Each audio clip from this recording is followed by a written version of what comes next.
تعارف سورہ ہود۔ بسم اللہ الرحمن الرحیم۔ نام، اس صورت میں حضرت ہود علیہ السلام کا تذکرہ ہے، اس مناسبت سے اسے آپ کے نام سے موسوم کیا گیا۔ یہ 123 آیات پر مشتمل ہے۔ اس کے کلمات کی تعداد 1600 اور حروف کی تعداد 9567 ہے۔ نزول، ہجرت سے کچھ عرصہ پہلے اس کا نزول مکہ مکرمہ میں ہوا۔ قرائن اس بات پر شاہد ہیں کہ سورہ یونس کے فوراً بعد یہ صورت نازل ہوئی۔ اسلامی دعوت کا یہ وہ نازک دور ہے جب سنگین مزاحمتوں کے باوجود اسلام کا نور کفر و شرک کے پختہ مورچوں کو سر کرتا ہوا آگے بڑھ رہا ہے، جس کے باعث کفار و مشرکین آتش زیر پا ہو گئے ہیں، اپنے ترکش جور و جفا کا ہر تیر آزمانے پر اتر آئے۔ اسلام اور حضور رحمت عالم صلی اللہ علیہ وسلم کے خلاف ان کی ہرزہ سرائی اور بہتان ترازی خست و کمینگی کی حد تک پہنچ چکی ہے۔ نادار اور بے بس مسلمانوں پر انہوں نے ظلم کی انتہا کر دی ہے۔ ان حالات میں اس صورت کا نزول ہوتا ہے۔ مضامین، پہلے دو رکوعوں میں حسب سابق بڑے مؤثر پیرائے میں کفار کے سامنے اسلام کے بنیادی عقائد، توحید، وحی، رسالت اور قیامت پیش کیے گئے ہیں۔ انہیں بتایا گیا ہے کہ وہ ذات جس کا علم اتنا وسیع اور محیط ہے کہ کائنات کی ہر چیز کو وہ جانتا ہے، اس کے آغاز کی بھی اسے خبر ہے اور اس کے انجام پر بھی وہ آگاہ ہے، جس کے جود و سخا کا یہ عالم ہے کہ وہ ہر چھوٹے بڑے جاندار کو اس کی مخصوص خوراک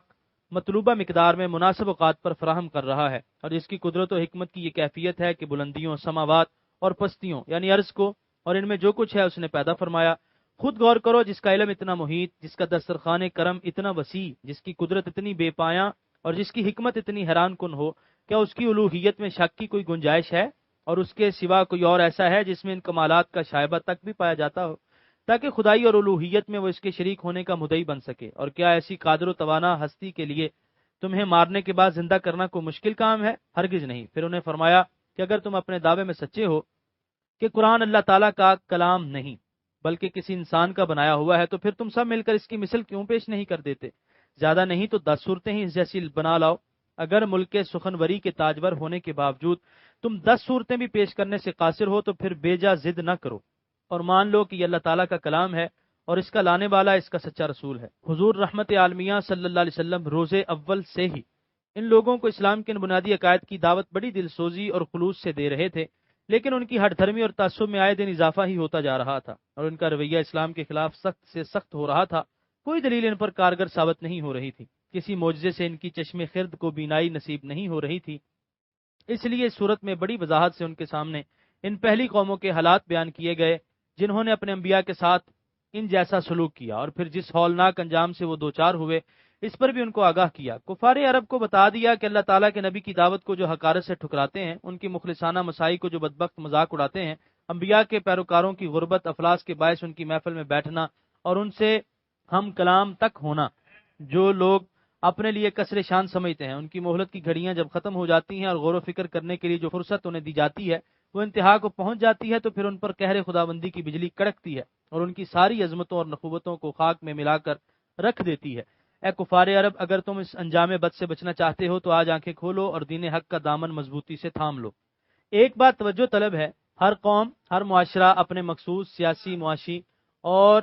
معاشرتی حالات کے زیر اثر مختلف قسم کی غلط کاریوں کا شکار ہوتا ہے، اور ان کی اصلاح کے لیے جب کوئی مصلح میدان میں نکلتا ہے تو اس کی قوم کا رد عمل بھی خاص نوعیت کا ہوتا ہے۔ کہیں قوم نوح کی طرح جہالت کی تاریکی اور تقلید کا جمود اپنے پنجے گاڑے ہوتا ہے، اور کہیں قوم لوط کی طرح عیش و عشرت اور نفس کی ہوس ناکیوں نے اخلاقی انحطاط اور آوارگی پیدا کر دی ہوتی ہے۔ کہیں قوم شعیب کی مانند تجارت کے ہمہ ہمی نے کاروباری بددیانتی کا بازار گرم کر دیا ہوتا ہے، اور کہیں قوم سمود کی طرح صنعت و حرفت میں ترقی کے باعث ذہن بگڑ چکے ہوتے ہیں اور دل مسخ ہو جاتے ہیں، اور کہیں فرعونی استبداد نے قوم سے آزادی فکر و عمل کی صلاحیتیں سلب کر لی ہوتی ہیں، اور جب کوئی مصلح اصلاح احوال کے لیے کوشاں ہوتا ہے تو اسے مختلف قسم کے رد عمل سے واسطہ پڑتا ہے۔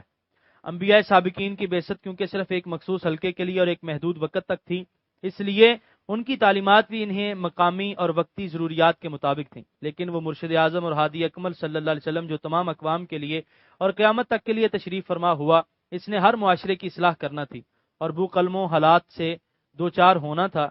اس کے مخاطب صحراؤں اور جنگلوں کے ناخواندہ عوام بھی تھے اور شہروں اور آبادیوں کے متمدن باشندے بھی، ملوکیت کی زنجیروں میں جکڑے ہوئے غلام بھی تھے اور صنعت و حرفت میں اوج کمال تک پہنچے ہوئے لوگ بھی، دولت و ثروت کے خمار سے مخبور بھی اور مفلس و خستہ حال بھی۔ حضور کریم صلی اللہ علیہ وسلم نے ان مختلف طبقوں میں پیدا ہونے والی متنوع غلط کاریوں کی اصلاح کرنا تھی، اس لیے اللہ تعالیٰ نے سابقہ اقوام کی سیرتوں اور اپنے انبیاء پر ان کے اعتراضات اور دعوت حق کے مقابلے میں ان کا رد عمل ایک ایک کر کے بیان فرما دیا، تاکہ حضور کریم صلی اللہ علیہ وسلم کو ان تمام احوال سے